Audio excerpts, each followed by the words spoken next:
So I released a book last year. Actually, right here. Look, let's promote two books. Oh no.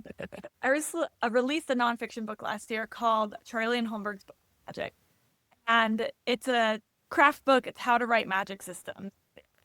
And there is a appendix in the end of commonly used magic systems. And the idea of this appendix is that you can either choose to use one of these magic systems and it will have a low learning curve.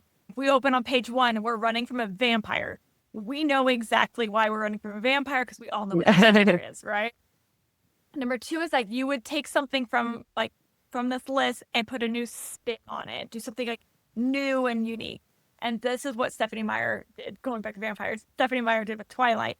And the third one would be avoid everything on this list if you want to be really original and stand out.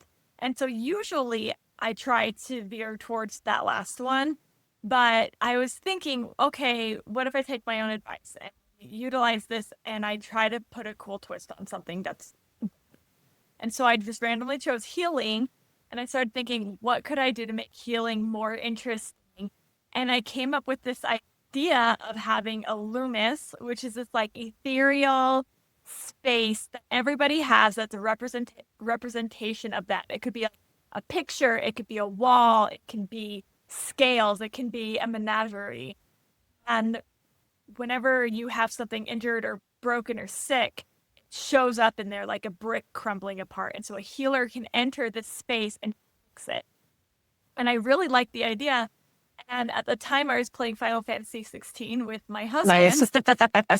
And I really loved this character in there named Joshua, who was a prince and who should have been like very powerful, but he was very sick and just never seemed to be able to get better. And I just loved him. And so I just like, I'm going to put this and I'm going to put it in my story. That's where it took off.